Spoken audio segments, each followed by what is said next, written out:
नमस्कार. मी भाऊ तोरसेकर. तुम्ही बघत आहात प्रतिपक्ष. मित्रांनो,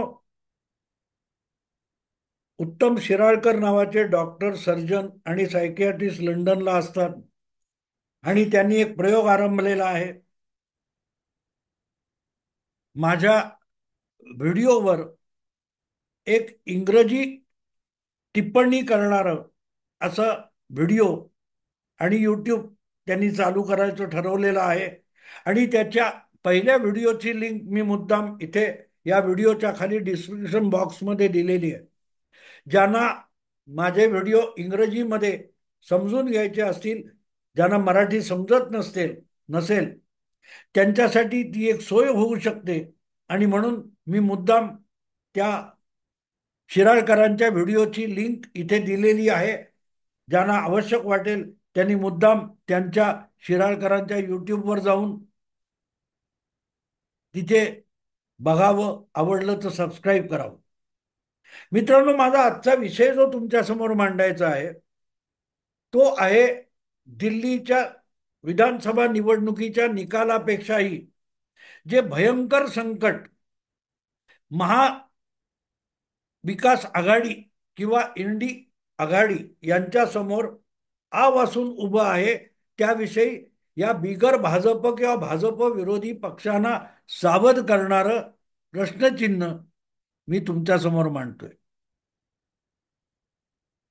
लोकसभा निवडणुकीत भाजपला बहुमतापासून वंचित ठेवणारे निकाल आल्यानंतर ज्या प्रकारे भाजपने स्वतःला सावरलं आणि हरियाणा, महाराष्ट्र आणि दिल्लीच्या निवडणुकीत दणदणीत विजय मिळवला, या सगळ्या कालखंडामध्ये मी एक गोष्ट सातत्याने परत परत सांगत आलो की भाजपचा पराभव झाला हाच फेक नॅरेटिव्ह आहे.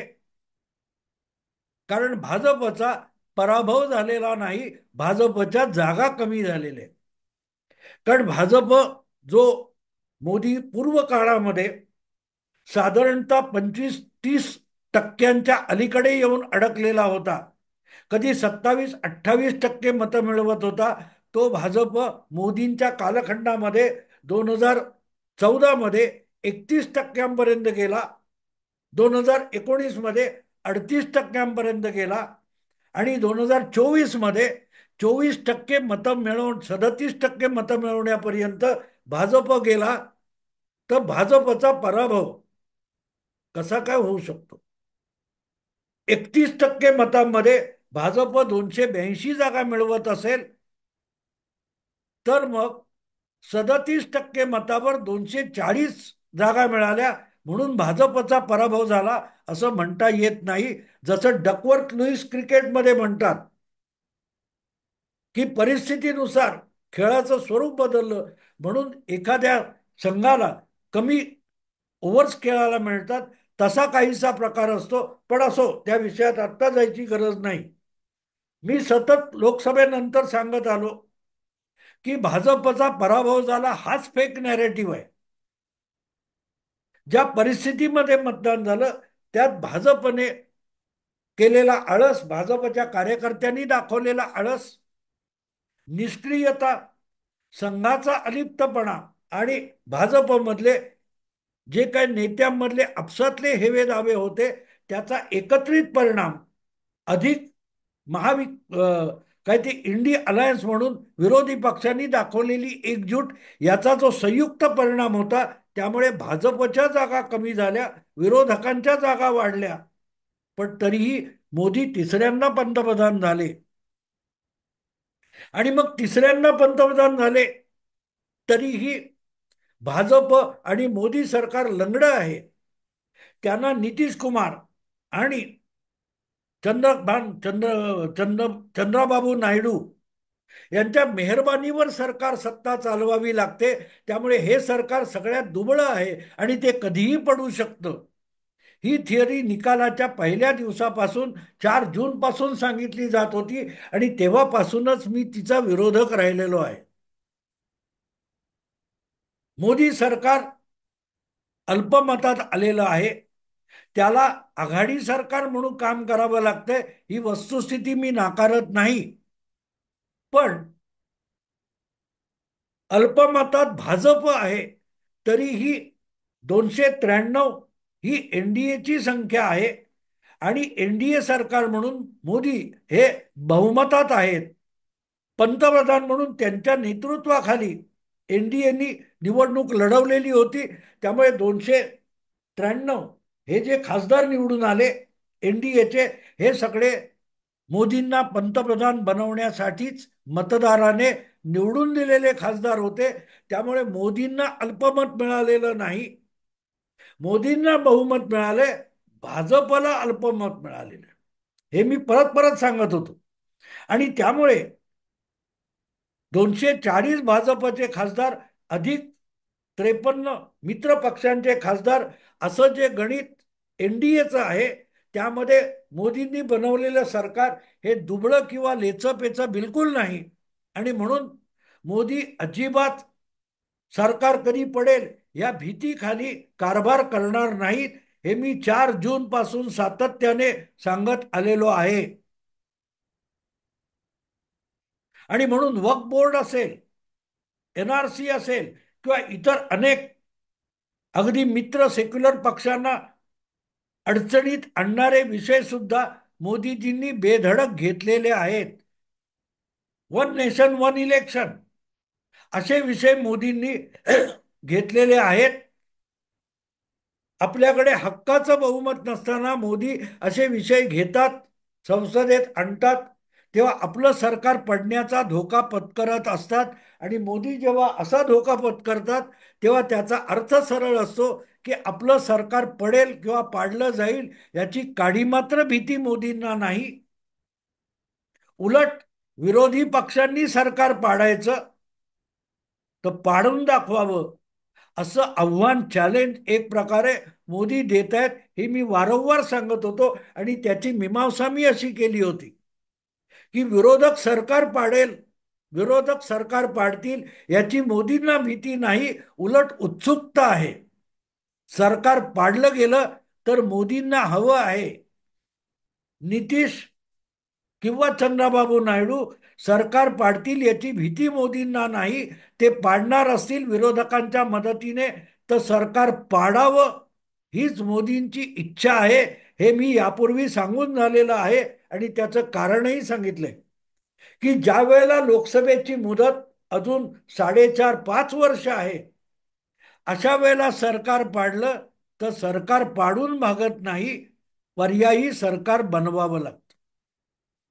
कारण 2024च्या एप्रिल मे जून मध्ये निवडलेली लोकसभा जी आहे, ती लोकसभा पुढच्या 5 वर्षासाठी निवडलेली आहे. आणि त्यामुळे एक सरकार बहुमताऐवजी पडलं, बहुमताच्या अभावी पडलं, तर दुसरं सरकार राष्ट्रपतींना बनवावं लागेल. त्यासाठी विरोधी पक्षांना बोलवावं लागेल, बाबांनो तुम्ही सरकार बनवणार का? आज विरोधी नेतेपदावर राहुल गांधी बसलेले आहेत.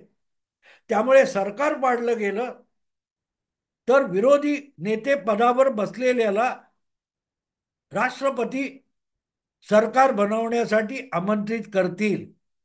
तुम्हाला आठवत असेल तर 1979 साली जेव्हा जनता पक्षाचे पंतप्रधान मोरारजी देसाई होते आणि त्यांचं सरकार चरणसिंग, राजनारायण वगैरे मंडळींनी विरोधकांची हातमिळवणी करून पाडलेलं होतं, तेव्हा यशवंतराव चव्हाण हे लोकसभेतील काँग्रेसचे आणि पर्यायाने विरोधी पक्ष नेते होते.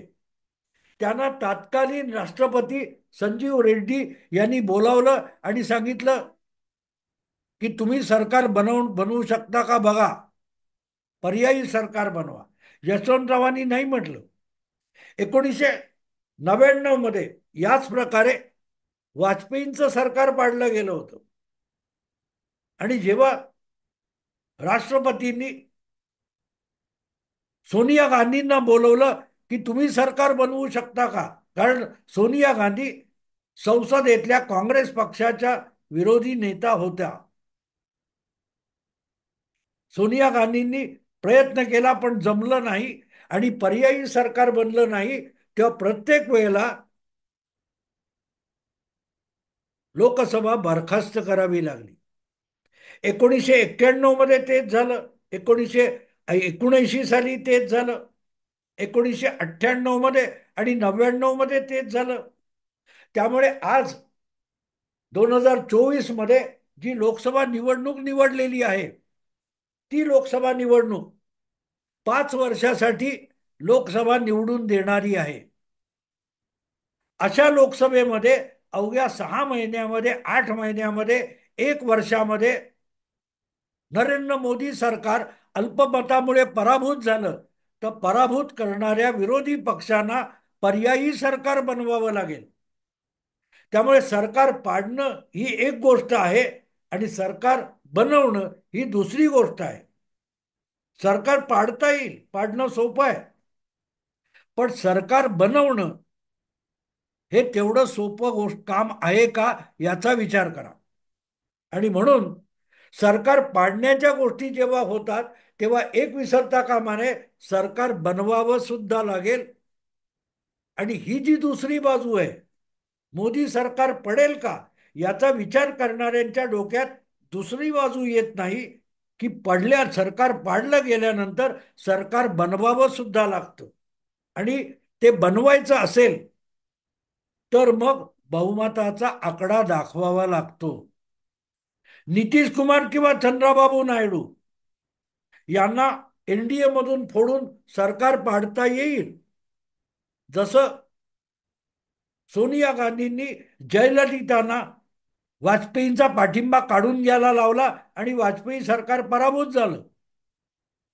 पण सोनिया गांधींना पर्यायी सरकार बनवता आलं नाही आणि लोकसभा बरखास्त करावी लागली. आणि लोकसभा बरखास्त होते तेव्हा मध्यावधी निवडणुका होतात. हीच नरेंद्र मोदींसाठी जमेची बाजू आहे. विरोधक त्यांचं सरकार पाडू शकतात हे नरेंद्र मोदींना पण माहिती आहे, की आपल्या गाठीशी 240 हक्काचे स्वपक्षीय खासदार आहेत आणि 53 खासदार मित्र पक्षांचे आहेत. त्या 53 खासदारांपैकी 32 खासदार जर आपल्या पाठीशी ठामपणे उभे राहिले नाहीत तर आपला सरकार कोसळू शकतं हे मोदींना कळतं.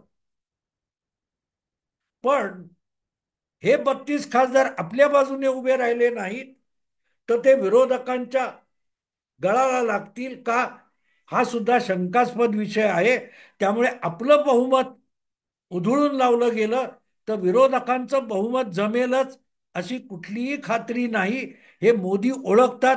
आणि म्हणूनच मोदी यांच्यासाठी ती सगळ्यात चांगली जमेची बाजू आहे. जे विरोधक आपलं सरकार पाडू शकतात ते आपलं सरकार बनवू शकत नाहीत. आणि त्यामुळे आपलं सरकार पडलं तर मध्यावधी निवडणुका घेण्याला, मिड टर्म पोलला पर्याय नाही, हे मोदी ओळखतात. आणि म्हणूनच मोदी अधिक धाडसी निर्णय घेत आहेत.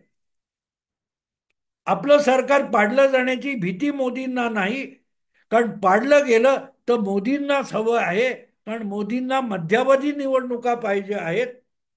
कारण मध्यावधी निवडणुका आज घेतल्या गेल्या तर मग आपल्याला परत एकदा निर्विवाद बहुमत मध्यावधी निवडणुकीमध्ये मिळू शकतं याची खात्री नरेंद्र मोदींना आहे. ज्या विरोधी पक्षांना किंवा ज्या मित्र पक्षांना मोदी सरकार आपण पाडू शकतो असं वाटतं, त्या प्रत्येकाला खात्री आहे की मध्यावधी निवडणुका झाल्या तर आपल्याला परत आज लोकसभेत जितके आपले खासदार आहेत तितके निवडून आणता येतील याचा आत्मविश्वास नाहीये. हे मी गेल्या 6-8 महिन्यापासून सातत्याने सांगतोय. आणि आत्ता जो ताजा मूड ऑफ द नेशन नावाचा सर्वे, ओपिनियन पोल तुमच्या इंडिया टुडे आणि सी वोटरने आणलाय, त्याच्यात नेमके तेच आकडे समोर आलेले आहेत. आत्ता मतदान झालं तर नरेंद्र मोदींच्या भारतीय जनता पक्षाला 281 जागा मिळतील. याचा अर्थ बहुमताच्या 272 पेक्षा 9 जागा जास्त मिळतील असा तो ओपिनियन पोल सांगतो. एनडीएला, भाजप प्रणित आघाडीला 243 म्हणजे आजच्यापेक्षा 50 जागा जास्त मिळतील असा तोच पोल सांगतो. पण दुसरीकडे विरोधकांच्या आज लोकसभेमध्ये जितक्या जागा आहेत त्याच्यामध्ये 50नी घट होऊ शकते असाच त्या ओपिनियन पोलचा अर्थ आहे. काँग्रेसला आज लोकसभेमध्ये ज्या 99 जागा आहेत त्यापैकी 21 जागा घटून त्या 78 वर येतील असाच सी वोटरचा तो ओपिनियन पोल सांगतो. आणि इथे तुमच्या लक्षात येईल की आत्ता काल परवा दिल्लीमध्ये झालेली जी विधानसभेची निवडणूक आहे त्यामध्ये केजरीवाल यांचा झालेला जो पराभव आहे तो केजरीवालांचा पराभव किंवा भाजपचा विजय आणि हा मूड ऑफ द नेशन नावाचा ओपिनियन पोल यांच्यामध्ये जे साम्य आणि साधर्म्य दिसतं ती मोदींची ताकद आहे. ती मोदींची ताकद आहे. आज सुद्धा देशात मोदींच्या इतका लोकप्रिय दुसरा कुठलाही नेता नाही.